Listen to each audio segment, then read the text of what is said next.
Thank you. This is working? Yes. Excellent. Ladies and gentlemen, I know it's been a long day for you, and I'm very pleased and flattered to be asked to moderate this. You will not be hearing a great deal from me, except to try to keep things flowing. One thing I'm not worried about excessively is any questions from the floor, but I need to ask Mark if that's all right. And secondly, how much time do we have? So it depends on actually, I think, some of the participants. Okay. I think 5:30? Yeah. Is it about 5:30? That's right. All right, let's aim at about 5:30. I'm here largely because my long and old friend Ribal Al Assad, on whose advisory board in the Amman Foundation I serve, suggested I should come along. It's been a fascinating opportunity for me to do that. No need to belabor the prestige and the background of the people who are up here on the floor with me. Most of my work, luckily, from the point of view of the topic, has been in Asia, where I concern myself with the rise of China. Those of you around tomorrow, we can get into that.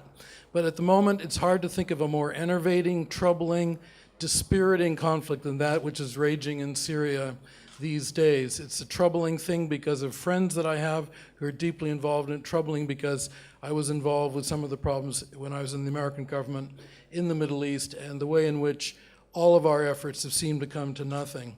What I'd like to do is invite Ribal Al Assad to offer some comments at the moment, and then really, because I'm being asked to be a moderator, I'm going to be fairly strict and ask that each of us here in front of you confine ourselves to a short period of time so that we do give you a chance, if you wish, to ask some questions. So Ribal, could I hand you the phone, or you've got it already? Thank you very much, James. To welcome Ribal Al Assad, who's the chairman of the Amman Foundation. Thank you. Thank you very much, James. Thank you very much, Mark. Thank you very much, my dear friend James. Thank you, Dr. Nizar. Thank you, Matt. Thank you, all of you, for accepting to be on this panel. Well, we all know where the situation, I think, in Syria is today. We are at a stage where that actually I've been warning from for the past 2 years and a half, over past 2 years and a half. The country, unfortunately, have been completely destroyed by both sides. We have on one side a tyrannical regime that is not ready to give up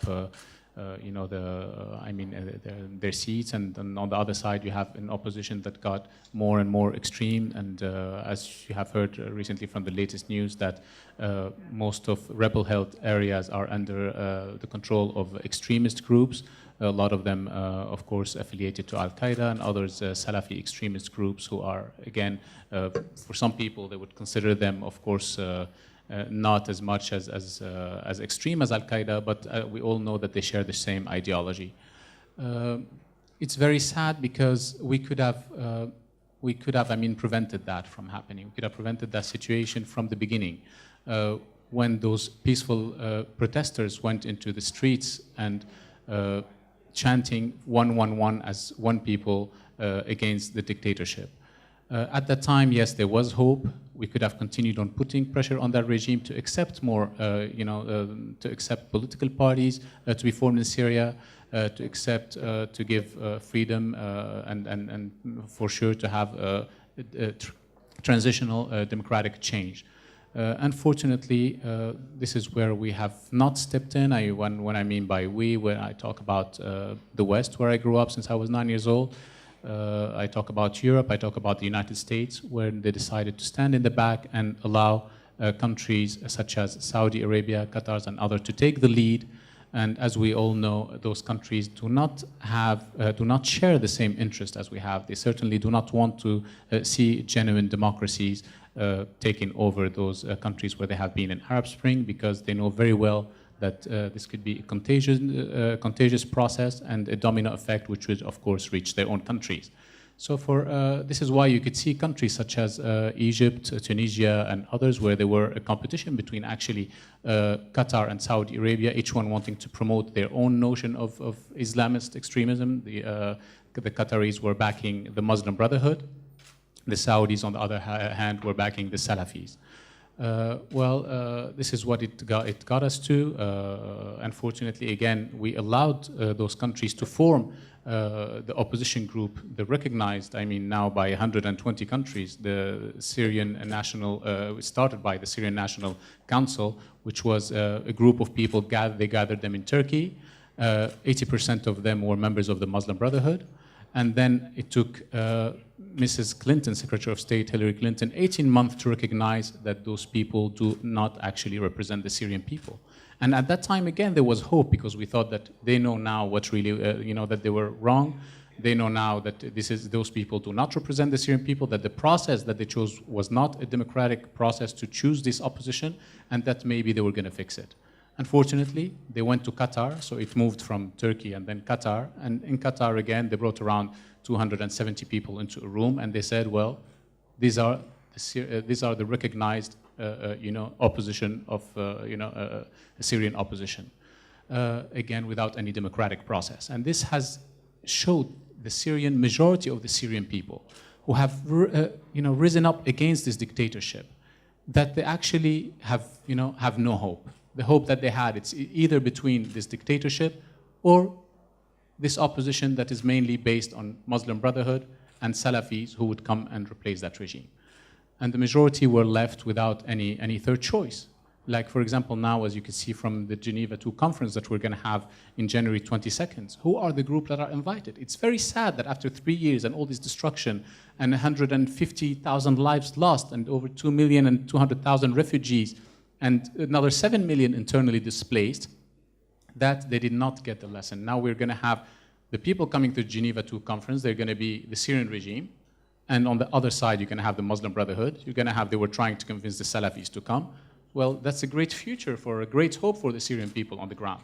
This is why when a lot of people are very surprised when they hear why the Syrian people, a lot of people in Syria who rose against the regime are now siding with the regime. There was even a NATO report, a few months ago, saying that 70% of the people now in Syria prefer the Syrian regime, not because they are with the dictatorship, of course not, but because they prefer the devil they know to the devil they don't. They are seeing that those areas held under rebel controls, people are getting whipped. In Raqqa, for example, women are not even allowed to go see male doctors. A lot of people are getting their heads cut for no reason, cut off for no reason. So we are seeing all those torturing, videos of the kidnapping priests, kidnapping nuns. They're attacking, as I said yesterday, the historic town of Ma'loula, which is, it's a symbol of Christianity. It's the only place in the world where they still speak the language of Jesus Christ. And just for no reason. The only reason is that they're going to attack anyone who does not share their perverted belief of Islam. And this is very sad. Syria is not like any country. Syria is a beautiful mosaic of people made up of many ethnicities, of different sects, of different religions. And those minorities actually make up nearly 50% of the Syrian population. And we have to respect that and accept that if we're going to have a genuine democracy, we have to accept pluralism, that all people, and actually the only people that Geneva II conference could work, if we allow all people, all opposition groups who believe in our universal values, in genuine democracy, that we're going to have all people equal under the rule of law, regardless of ethnic group, religion, sects, and gender. This is the most important. If they are not ready to sign up to that, and I'm sure none of the Islamic group would even accept that, then what is this going to be for? What are those people going to Geneva II for? It's just waste of time, money, energy, and people are going to continue dying on the ground. So I would like to, let Mr. Clad again speak. Thank you very much. Ribal, thank you very much. What I'd like to do, with your approval, ladies and gentlemen, is invite each of my colleagues here to speak for about the same length of time that Ribal has done. And then as they speak, please think about some of the questions you might like to ask them. I wonder if I could invite Dr. Nasser to be the next speaker as we progress along. And I think it'd be useful to give the audience both your own personal views and then also try, to the extent you can, reflect your own political position and country as appropriate. So let's start. Thank you very much. I think to start with, I think we have to look at to learn from our experience, to learn of how to sort conflicts. And if we look at any conflicts that's happening, especially in the Middle East, if we look at Iraq, Libya, Syria, and others, we see that conflicts are resolved by either two ways. One, either by direct intervention, which is usually using a force, or secondly, by, if that failed, or even before that, they use sort of political mediation. And both of those solutions have not been successful so far in any of the conflicts. The reason for that, because who is the actual victim of this conflict? These are the people.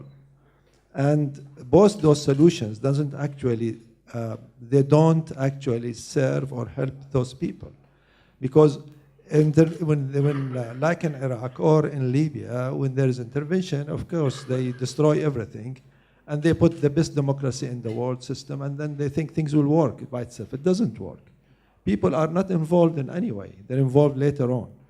The second thing, by mediation, like what happened in Sudan, for example, and other places, and what they're trying to do now in Syria, is basically they talk to the conflicting parties. So we have the regime on one side, and then you have the other opposition, et cetera, from the other side. Okay, they reach an agreement, but where are the people there? They have no voice. And every side, they say, okay, I'm speaking for the people. So this is what we learn, and we are not learning from the history. If we look at the case, for example, in Syria, it is the same thing. We have to understand, to fully understand, or to put some sort of, to think how to go forward, let's look at, we have to really look at what has happened. So we have, first of all, to analyze what is really the problem. I mean, do we know actually what is the problem and why this conflict has started? And we should not look just in matter of 2 years or 3 years or 5 years. We have to go back to the history of the problem and try to identify what's the problem. Second, we have to see who are the conflicting parties, internal conflicting parties, the stakeholders internally. Third, we have to see who are the regional conflicting parties, and fourth, the international conflicting parties. Fifth, we have to look at the media. Sometimes the media actually are not helping in these conflicts, and in fact, the media sometimes is used by one side to attack the other side, or to create some sort of problem for the people. In fact, I have raised this question in a Brussels forum this year to actually panelists who represent the Security Council, who represent the European Union, and I said that this is a problem. If it needs to be addressed, it has to be addressed. If it's going to be addressed by the Security Council, the Security Council has to, first of all, to prevent this intervention from outside. So that means we go back to the problem and who are the stakeholders in this problem. Secondly, if we look at the refugees, now we're talking about 2,200,000 or more of refugees. Now those refugees, at that time, I'm talking about in March, the European Union has spent about $1.5 billion just for the refugees. Ban Ki-moon was asking for $4.5 billion for the refugees, to take care of the refugees. Even if this money is poured down to these refugees, what will happen to those refugees? These refugees still will be outside.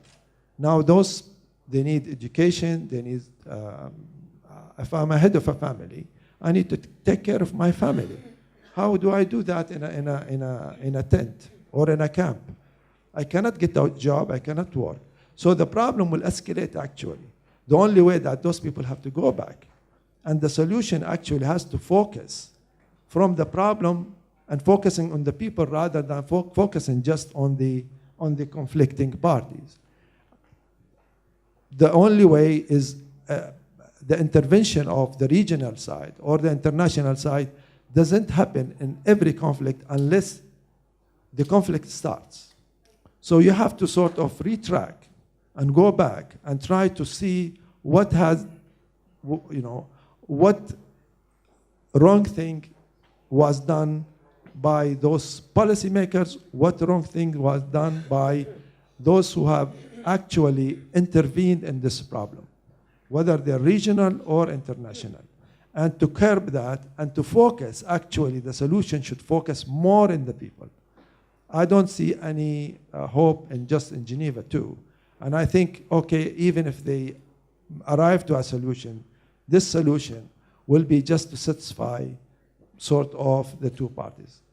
Even if reach that, I think, okay, if there is some sort of peace that could be happening, I think that money should be poured down to create sustainable development and build a human rights-based approach to development, making sure that people actually are free to practice what they can practice.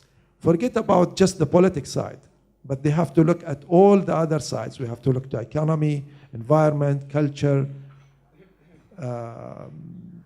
all the human rights, etc.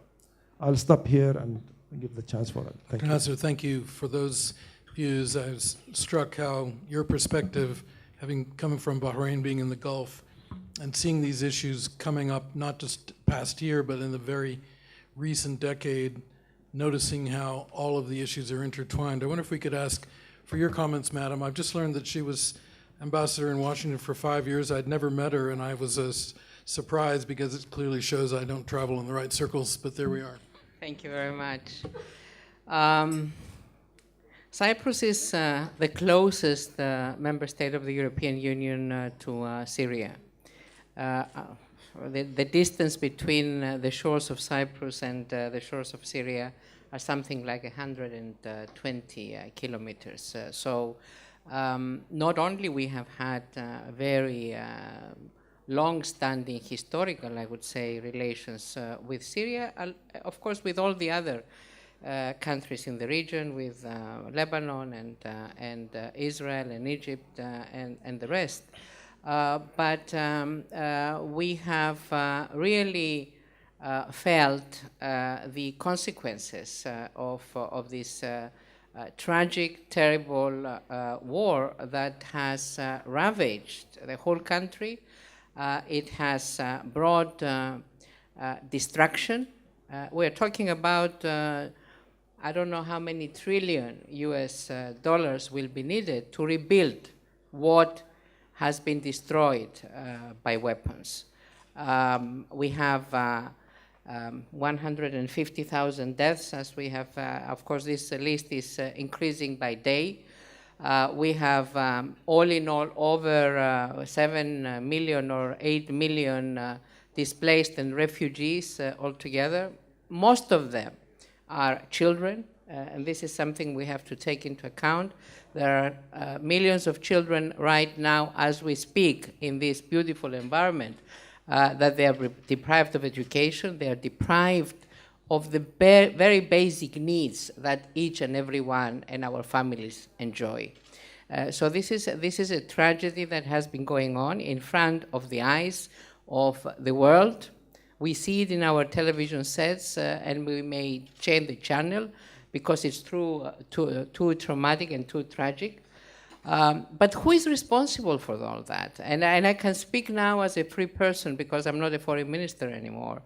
We are talking about a UN system that we all agreed that this UN system will take care of the different conflicts around the world.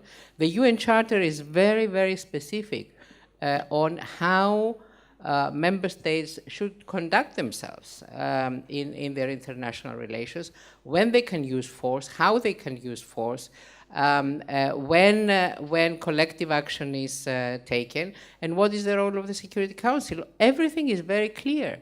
I'm sure that most of you around this room have read the UN Charter. It's a very simple and very straightforward document.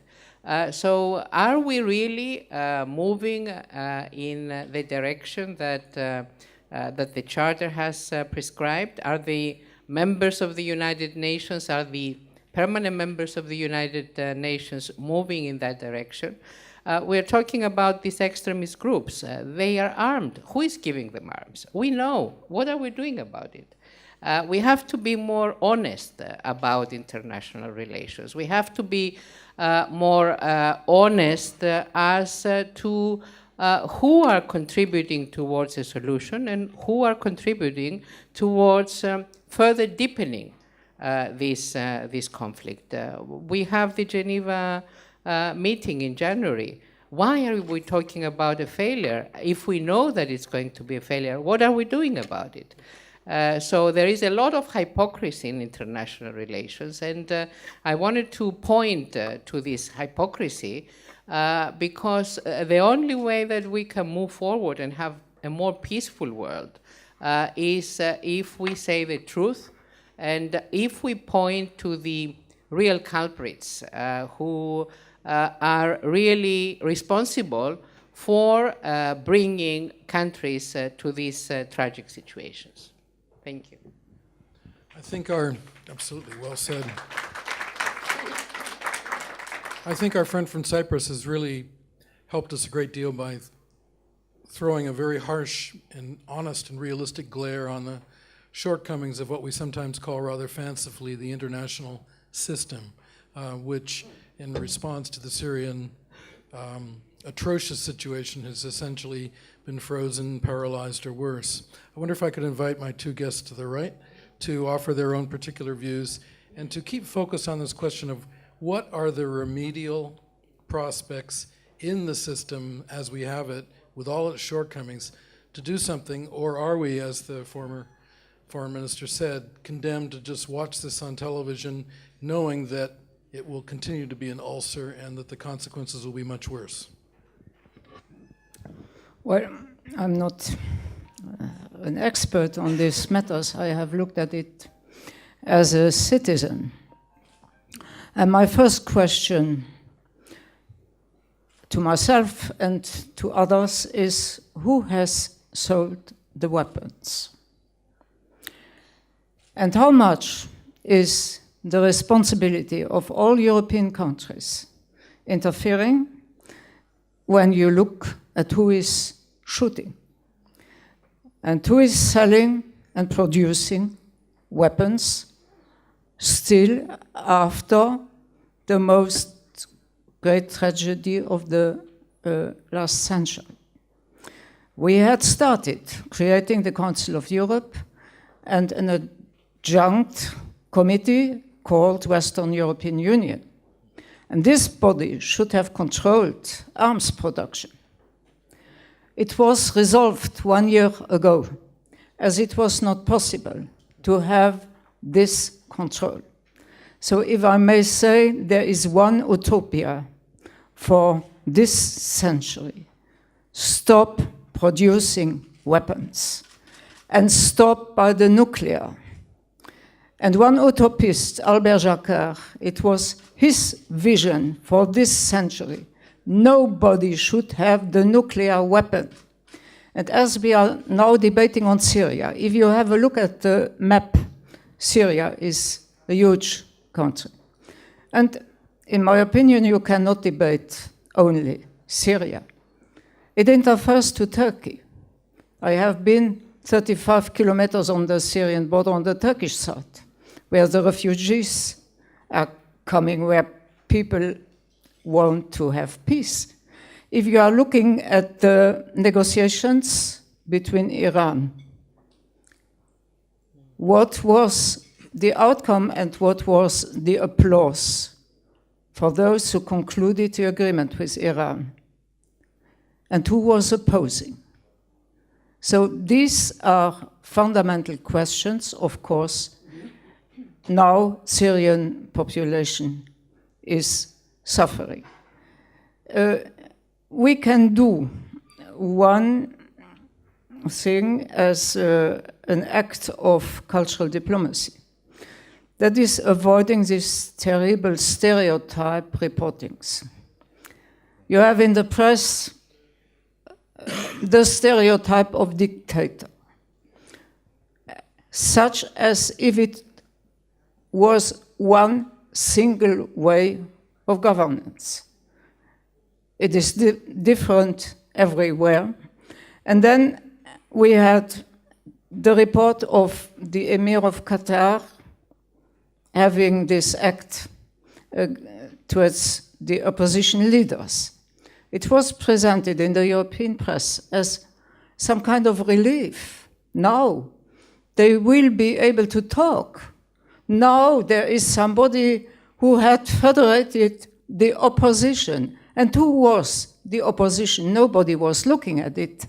And it was nowhere related in the press that the opposition was composed by extremists, and extremists active in Africa, in Tunisia, in Egypt, in so many countries. So Ribal Al Assad had, in his introductory speech to this conference, one very beautiful say on moderate Islam. I think that should be our goal. How can we have a moderate way to promote Islam, and how can we make the distinction between what is extremist, what is fundamentalist, what is not according to the rules of a civilized world? What can we do in the immediate? Well, we can have a more generous acceptance of refugees. And we can only have an intervention that is not basic to the real conflict. But for the moment, I don't have so much hope that we can stop the fighting now, immediately, unless there is a whole solution for the region.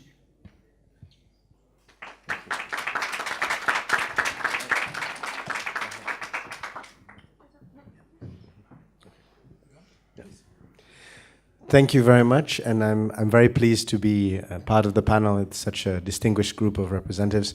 For those of you who don't know me, I'm Jean-Paul Aydın. I'm the Minister of Foreign Affairs of Seychelles. I know that Seychelles sometimes needs a bit of explaining because we are a very small country. We are in fact the smallest of the 54 members of the African Union. We are the smallest African country. We are an island state just off the east coast of Tanzania in the Indian Ocean. Now, my intervention, I think I would like to focus very much on the view of the Syrian crisis in the context, I think, also of African politics and African diplomacy. And I know that most African countries, we discussed this recently in a recent African Union meeting, we certainly see the situation in Syria very much looking at similar scenarios that have taken place in Africa, most notably in Libya. And the concerns that many African countries are linked to the Libyan situation. The Libyan situation, thankfully, was resolved quicker, in a sense, but there have been a number of ramifications for the region, which I think have to be borne in mind when we're thinking of the Syrian situation. If there was all these problems in Mali, in the Sahel, a lot of it was following from the disintegration which happened in Libya, the small arms that were now available to radical groups in Mali, which were not available before, many which were stolen, pillaged, and which were trafficked following the Libyan conflict. The Central African Republic, in the same scenario, during the period when Libya was still stable, a lot of these different groups, some of them were funded by Gaddafi, others were radical groups, but there was stability generally. But once Libya fell, this led to even more infighting among the groups, and now you have the problem that happened in Mali. You have the follow-on problem that is now happening in the Central African Republic. And on the eastern side of Africa, you have increased arms that are available for radical groups such as Al-Shabaab. And we are seeing in the Eastern African region more traffic in small arms. There are more interceptions of arms that are being moved, and most of them are originating in that northern Libyan area. And it has taken a while for this destabilization to continue. But in a region like Africa, where already most states are not necessarily very strong, there are a lot of fragile states. The Syrian conflict, for example, has a huge potential to also destabilize the wider region, depending on how it pans out. And I think definitely from an African perspective, the concern is always, how do you, first of all, stop the violence? Because every day when we see what's going on, we are all absolutely dismayed. Because to see that level of violence against women, against children, against innocent people, and I thank Ribal Al Assad for giving us such a clear presentation of the scale of the difficulties that are being faced there. So the first priority is obviously you stop the violence. This is going to be very difficult in Syria because you have groups, the third force, the radical force, which perhaps have no interest in stopping fighting. And that is the challenge. And if we take it the situation in Africa, in both Mali and the Central African Republic, the only way, these started as political problems between, in both those countries, started as political problems between a ruling group and an opposition group. Then once the destabilization occurred, you had the radicals, the fundamentalists that jumped into the scene and became a third force. In those two countries, it is the same. And the only way that we have managed to deal with this at the African level is through intervention. Even in Africa, there has not been the ability to intervene directly in the region. This is why France has come in, but with the consultation with African Union leaders, and also as a preparation towards the deployment of African Union forces. Now, this is very important because this will allow, we hope, and certainly in Mali there has been a degree of success, and we are hopeful that there will be success also in the Central African Republic in establishing basic, cessation of hostilities.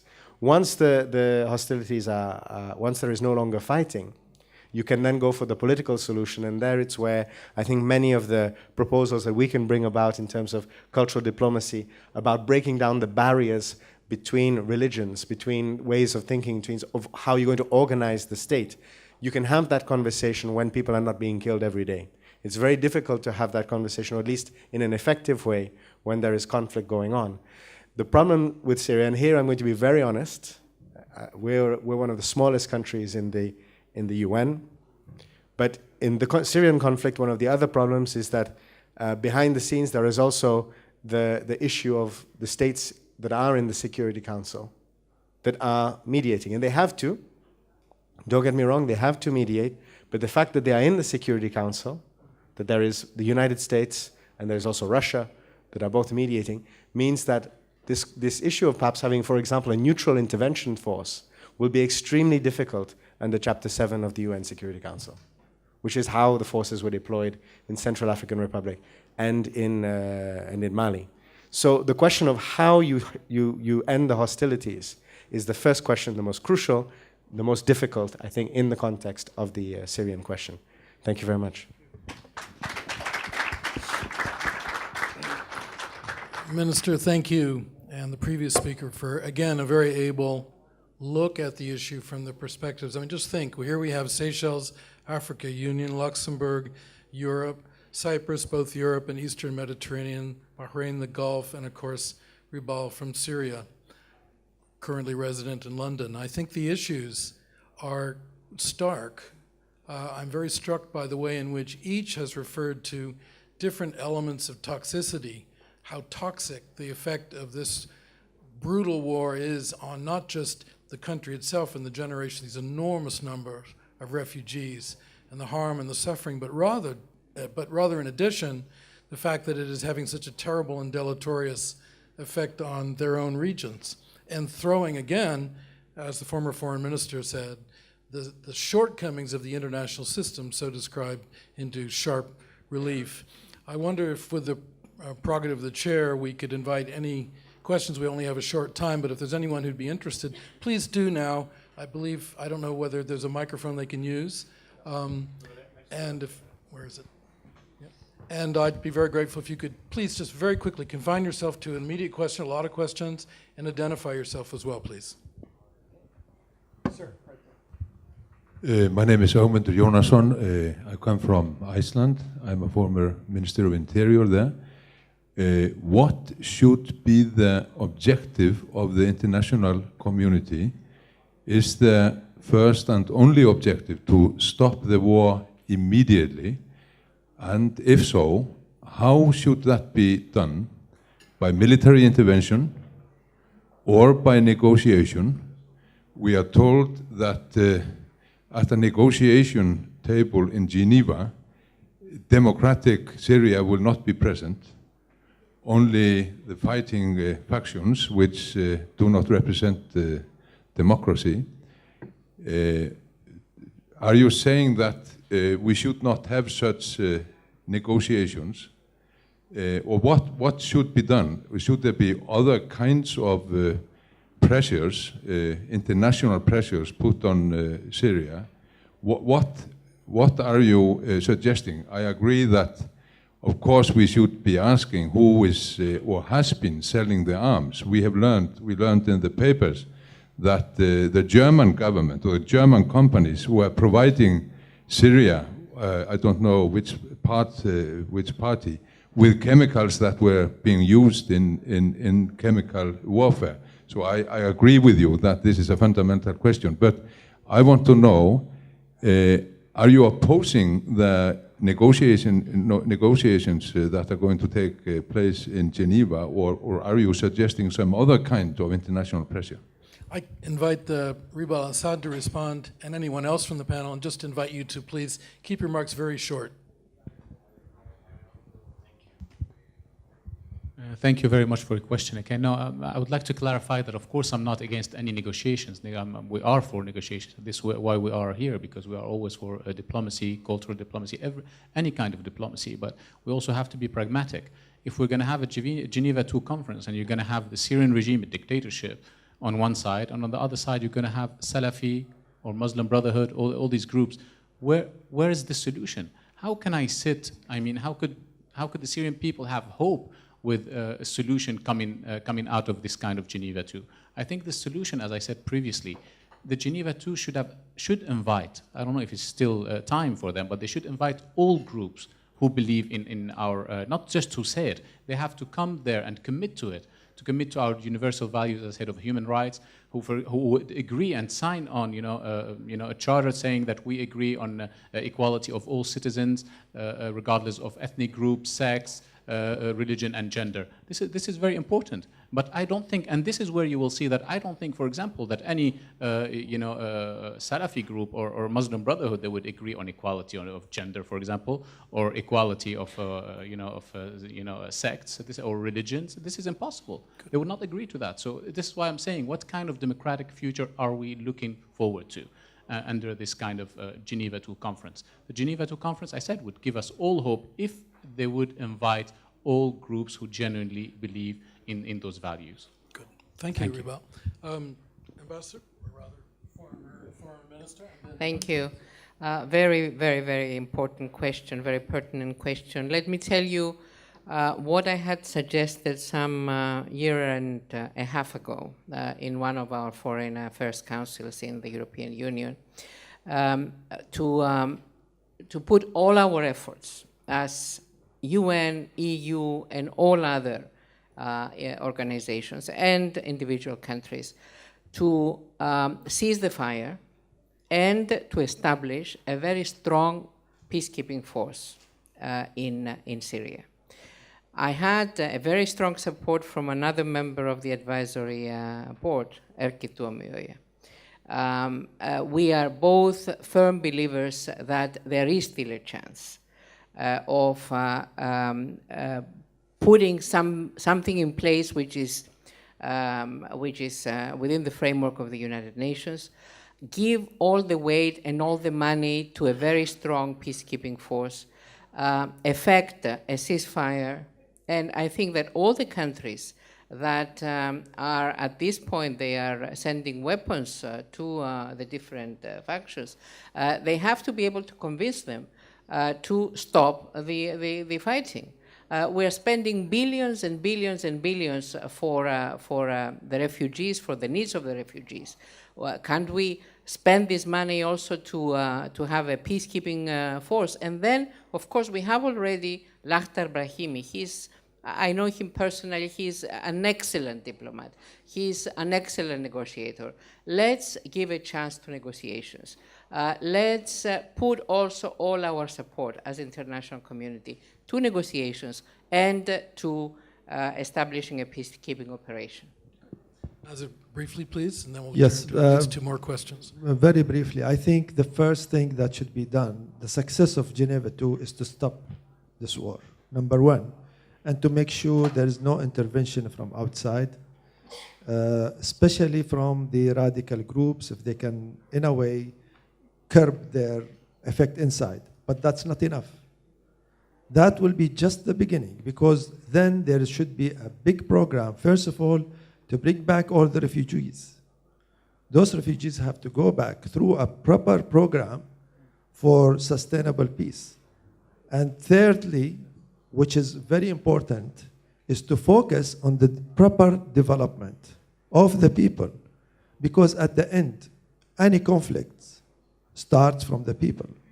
If you don't meet their demands, still this conflict will continue.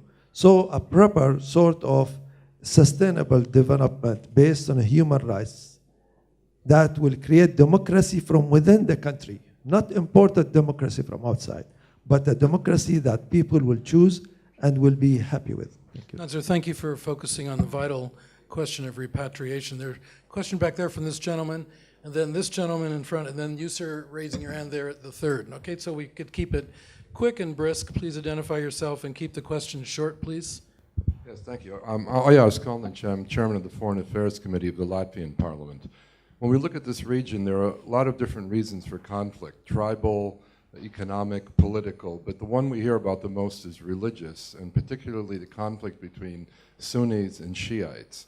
And for non-Muslims, it's sometimes hard to understand the intensity of this conflict, except when we look back in the history of Europe between Catholics and Protestants.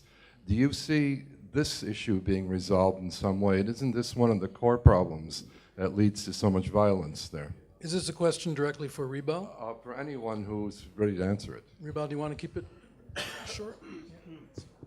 Sorry, we've got that. Short answer. Thank you very much, sir. Yes, I think this is the main problem that we're having actually in Syria and the whole region, because when the Arab Spring has started, the Gulf countries, instead of looking for another way to counter Iran's strength, I mean, in the region, and they have turned to sectarianism. They have turned to split the region into sectarian lines between Shias and Sunnis. And this is actually the core of the problem today. Some satellite TV channels were set up all over, they're paid by money coming from Saudi Arabia and other countries, that promote daily religious hatred and incite on religious violence and sectarian violence. You heard, for example, Sheikh Yusuf al-Qaradawi, who's the spiritual leader of the Muslim Brotherhood, who came out and said we have to wage jihad against those infidel Shias and Alawites. He said the Alawites are more infidels than Christians and Jews. And this kind of rhetoric, we haven't found anyone in the West, any leaders to come out and say, we do not want to hear, condemn what he's saying, and to say, to tell a country where he's residing, like Qatar, to tell them we don't want to hear such kind of rhetoric, which is not only bad between, for Muslims, between relation between Muslims themselves, but for the whole world. Again, we have heard the Grand Mufti of Saudi Arabia, as I've said yesterday, who came out and also incited Muslims and said it's duty for all Muslims to burn churches in the Middle East. And again, we have not found one leader in the world to come out and say, condemn his statement and to, tell Saudi Arabia's government that your high authority in Saudi is promoting, hatred again and sectarian religious violence against other, between religions and sects. This is where the whole problem is. In politics, we could all disagree on things, we could all fight, we could all go to even have war between each other, but at the end of the day, we could come back and resolve on negotiating table and resolve our problems. Thank you. In religion, and mainly in Islam, just my last point, this is very difficult to do, because once you call someone an infidel or an apostate, it's very difficult. What are you going to come and say again? Oh, sorry, we were mistaken. Sorry, you were not actually that. When we talked to you, because in Islam, when you say this person is an apostate, you have to kill him. In their perverted ideology, you have to kill that person.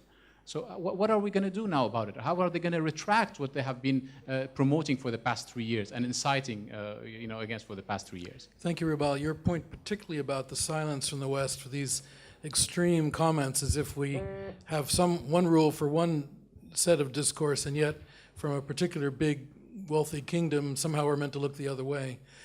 This gentleman in front, question, keep it short, please identify yourself, and then we have several more, so let's keep up a good pace.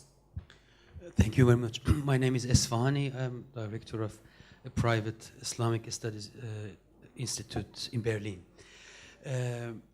I have a question about the relation between Salafi groups in Europe, especially in Germany, and in Syria.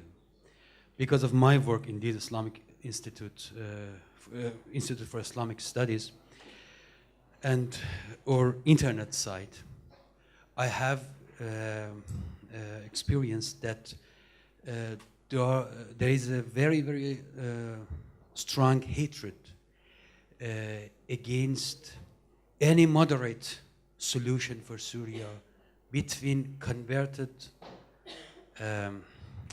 Salafi Muslims in Europe and especially in Germany. What do you think about this relationship? Okay, thank you. And again, I'll invite any response. It seems to me you're directing your question to someone here, Mr. Assad? I don't know. I mean, it seems to me it's almost a statement as much as a question, and it's a troubling one. If anyone would like to comment on that, perhaps in another question, that would be fine, but thank you. The next question, please, back there. My name is Alexander. I'm a Master's of Law student at the University of Cambridge. My question emanates from a pattern. Libya, Tunisia, Morocco, Syria. These are countries that have a different form of government away from what we'll probably see in other Western world. Now my question is, how do you draw the balance between culture, sovereignty, democracy, the definition of democracy and intervention? Because Culture, sovereignty. Culture, sovereignty, definition of democracy and intervention. You spoke of intervention during the war. Can't we prevent intervention before the war by redefining democracy in the UN Charter to accommodate all these other forms of statehood, and not necessarily that which goes with 4 years or 5 years, and prevent all these things that happen? Got it, thank you. That's a big, big question, and we're probably going to have to truncate the answer. I'll invite maybe Dr. Nasser to have a shot, and then proceed back to some other questions. Yes, please, and you, sir, first, perhaps. Yes, do you want to go first? Who goes first? Let's not have a conflict over who goes right, first. Okay. I think it's a big question. I mean, this is a whole course that has to be taught for that. But to be very short, I think, yes, the answer to your question, that you can prevent intervention. And any conflict anywhere is attributed to two things, either sustainable development or human rights. Combination of this. Sustainable development, you're talking about political, economical, environmental, cultural, and social, and human rights. If you can take care of all of this, and if you can develop a sustainable development based on human rights in any society, you will have no conflicts, and you don't need intervention. Thank you. Thank you. Thank you very much. I just wanted to, because I think you picked on a lot of very interesting points, and the inherent problem of any form of intervention or is that in the UN Charter we speak of sovereignty, and sovereignty means you are not going to interfere in the affairs of other states. But there are also the shared values, the shared values of democracy, shared values of equality, etc., etc. But it is very difficult to define in such a way these values whereby they can be universal, because we've seen in recent times, we've seen that there are countries that can be democratic but still have even racist policies and in the way that they work. So it's very dangerous and difficult to actually define democracy in a sort of universal sense and these kind of things. And I think what is important is in each state to create the space for democracy to occur in the terms of that state, because democracy is not actually a goal, it's a process. Yeah. It's something which happens as part of a process. And what happens in states like Syria is that there's been a breaking of the links in this process. Unfortunately, once you've got past that, then the only way to deal with it, I think at this stage, is through some form of intervention. Now, when I say intervention, it doesn't necessarily mean military, but there has to be an outside intervention to allow the current conflict to stop and allow the rebuilding of some of these processes. But how to rebuild those processes has to be something which is internal in each state. I think otherwise, if it's imposed from the outside, it will not be sustainable. It may be an interim solution, but it will not be sustainable. Thank you, Minister. That's a very important addendum. Now, look, we're bumping up against time. Ribal Al Assad needs to go to the airport shortly, so I wonder, any remaining questions, if we could hear all the remaining questions, say another two, and then allow for some brief answers and let this man catch his plane. Yes, in the back. Good evening. I'm Joanna Rozpadovsky. Speak up a bit, I'm Joanna. Joanna Rozpadovsky. I have a question about... Speak up, Aunt Joanna. So two mechanisms were mentioned, the military and the political mechanism for the solution of conflict. I wonder what happened to the judicial mechanism. The 2002 Rome Statute accounts for some of these questions. There is individual responsibility of the heads of state for crimes perpetrated against humanity. I wonder whether any consideration could be given to the Rome Statute and the reporting, direct reporting to the ICC, the International Criminal Court, the heads of state who violate the UN Charter, for instance, or Thank the you, core Joan. humanity laws. And Thank you. That's a very helpful thing. We'll put it in a category called ICC and the whole question of breaches of formal international humanitarian law. Winston Peters, I see in the back, the former New Zealand Foreign Minister. Welcome, sir. Mr. Moderator, what I want to know is how come a shift in Wall Street investment following the Western financial crisis and the movement from high cost of unaffordable food in the Middle East end up being called an Arab Spring or a search for democracy? Minister, as usual, a tight, tough question. Just to paraphrase it, a crisis and a real spike in food prices at the same time occurred with the Arab Spring, and yet very few people, even those quite well informed about the region, draw the connection. Very good, sir. The last question is from Mackenzie. Keep it short, mate. Mackenzie Atuti. I'm a master's student in law, international law and human rights. My question goes to Ribal and the friend. My question is, does Sharia law make room for human rights? Because I heard the last speaker was talking about internal democracy. They don't want democracy coming from outside. And I know democracy it will be difficult to practice within Islamic states. So I really want to know what kind of democracy you're talking about that you want to come from inside. And how do you practice that democracy without the rule of law, without human rights? And because I know Sharia law is what you really work with. Good, thank you. I think what we're going to do is invite a response from any of my colleagues here to any of these previous three questions, and then with the chair's permission, we'll wrap it up. Yeah, I think the question of human rights, there is no contradiction between Sharia law and human rights.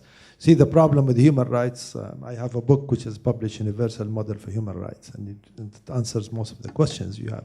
But basically, human rights, a lot of people mistake human rights, that's okay, it's contradiction with culture, etc. Human rights has to be built within that culture. So certain things which is in one society is not considered, could be considered in another society. But you have to look at the spirit of that. In fact, one of the slogans of human rights, which is written in the UN, was actually said by Imam Ali, which was said like 1,400 years ago, talking about that we are equal. Your brothers, either equal in humanity or in religion. So humanity is first, then religion after that. But there is a lot of things. I mean, we can talk about it later on if you want, but due to the time.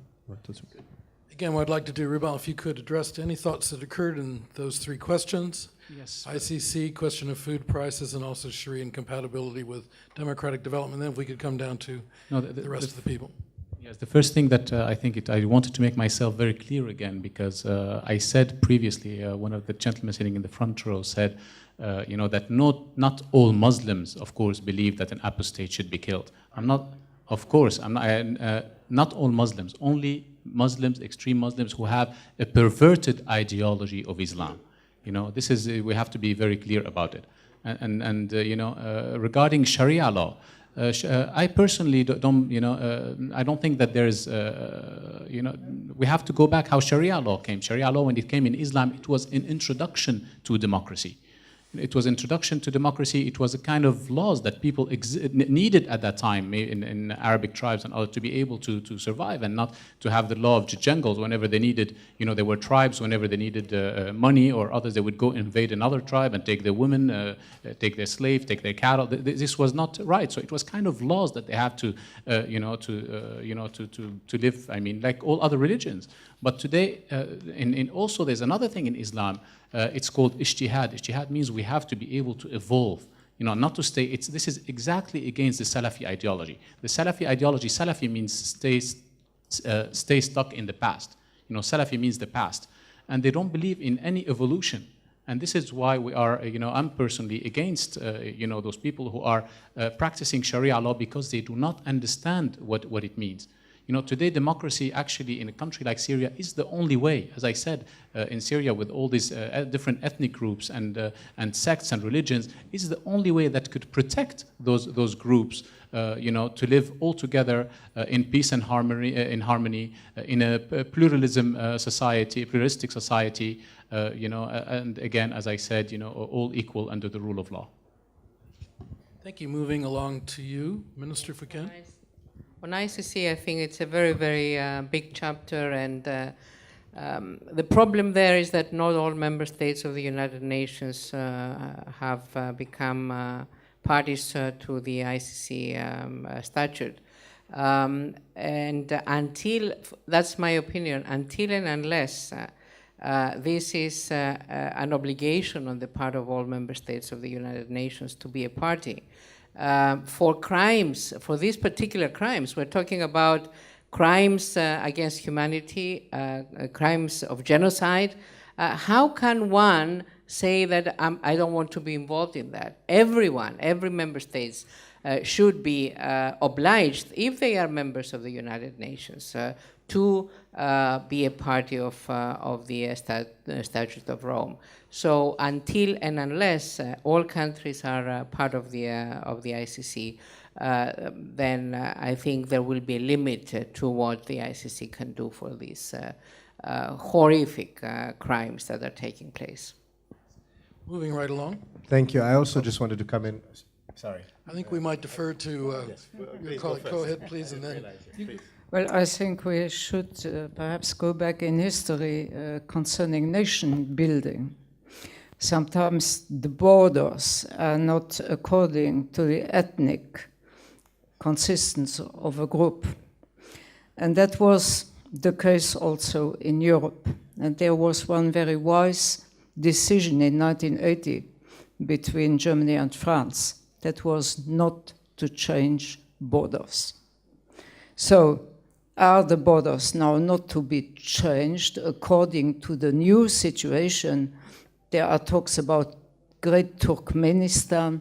There is many movement in this region, and how is the religious conflict to be seen in such a way, creating a sovereign state that is unified by its culture, perhaps would be one long-term perspective for avoiding conflicts.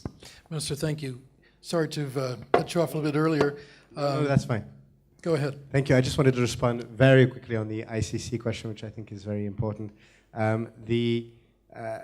Like most international laws, it is a result of a compromise. And the ICC, as my colleague minister has pointed out, not all countries are member. For countries that are not member, they may still be referred. So the case of Syria can be referred to the ICC, but it has to be done by the Security Council, where the problem would arise in this particular instance for reasons that I've already stated. And I think that it is important, and which goes back to the previous statement made by the gentleman from the University of Cambridge, because in these kind of international conventions, you are trying to the degree possible to talk about some universal agreed definitions for certain things. What is a crime against humanity? You are trying to define these things. It's very difficult. There is no agreement overall. And the problem as well is that in the application, there are issues as well.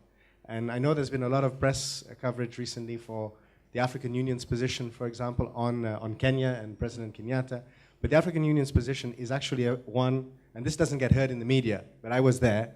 The position is not to say that President Kenyatta should not be tried. It's the question of the process of how the law is done. And this, again, in the case of Syria, how we use the ICC is a problem of the process. Thank you. Ladies and gentlemen, I think this panel is a perfect example of the genius of the ICD. Now, I can tell you that most conversations in Washington about Syria are fairly predictable. You can tell who's going to say what, more or less when, and where the incremental changes in position will occur or not. but the richness of the viewpoints here is very, very satisfactory, including the richness of the questions. And I wonder if you could join with me in thanking the panelists for a really great presentation.